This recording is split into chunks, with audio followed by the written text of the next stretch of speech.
ಭಾರತದಲ್ಲಿ ಕ್ರಿಕೆಟ್ ಕೇವಲ ಆಟ ಅಲ್ಲ, ಭಾವನೆ. ಆ ಭಾವನೆಗೆ ರೂಪ ಕೊಟ್ಟವನೇ ಸಚಿನ್ ತೆಂಡೂಲ್ಕರ್.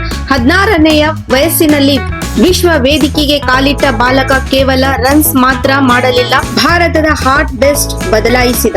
ಬೌಲರ್ಗಳ ವೇಗ ಎಷ್ಟು ಇದ್ದರೂ ಸಚಿನ್ ಕಣ್ಣು ಸೆಮಿಫೈನಲ್ಗೆ ಲೇಸರ್ ಹಾಗೆ. ಅವನ ಸ್ಟ್ರೇಟ್ ಡ್ರೈವ್ ನೋಡಿದರೆ ಆಕಾಶವು ಸ್ಪ್ಲಿಟ್ ಆಗಿ ಬೆಳಕು ಬೀಳೋ ಹಾದಿ ಸೃಷ್ಟಿಸುತ್ತಿತ್ತು. ಸಚಿನ್ ಕೆರೆಸ್ ಮೇಲೆ ನಿಂತಿದ್ದರೆ ಸ್ಟೇಡಿಯಂ ಸೈಲೆಂಟ್. ಒಬ್ಬನೇ ವ್ಯಕ್ತಿ ಚೆಂಡಿಗೆ ಉತ್ತರ ಕೊಡುತ್ತಾನೆ ಬ್ಯಾಟ್ ಮೂಲಕವೇ. 100 ಅಂತಾರಾಷ್ಟ್ರೀಯ ಶತಕ ಯಾರು ಗಳಿಸಿದ್ದಾರೆ? ಒಬ್ಬ ಮಾತ್ರ, ಸಚಿನ್. 24 ವರ್ಷಗಳ ಕೆರಿಯರ್, ಭಾವನೆ, ಪರಿಶ್ರಮ, ಸಮರ್ಪಣೆ ಈಗಿನವರೆಗೂ ಯಾರು ರಿಪ್ಲೇಸ್ ಮಾಡಲಿಲ್ಲ. ಅವನ ಆಟ ವೈರಿ ದೇಶದ ಕ್ರೌಡ್ ಕೂಡ ನಿಂತು ಚಪ್ಪಾಳೆ ಹೊಡೆಯುವ ಮಟ್ಟಕ್ಕೆ. A true gentleman, a true legend. Sachin ಹೇಳುತ್ತಾನೆ, ಕ್ರಿಕೆಟ್ ನನ್ನ ಜೀವನವಲ್ಲ, ಭಾರತಕ್ಕಾಗಿ ನಾನು ಮಾಡುವ ಸೇವೆ. ಸಚಿನ್ ಕೇವಲ ಹೆಸರು ಅಲ್ಲ, ಕ್ರಿಕೆಟ್ಗೆ ಬರೆದ ಕಾವ್ಯ, ಪ್ರತಿ ಭಾರತೀಯ ಹೃದಯದಲ್ಲಿರುವ ಚಿರಂತನ ದೀಪ.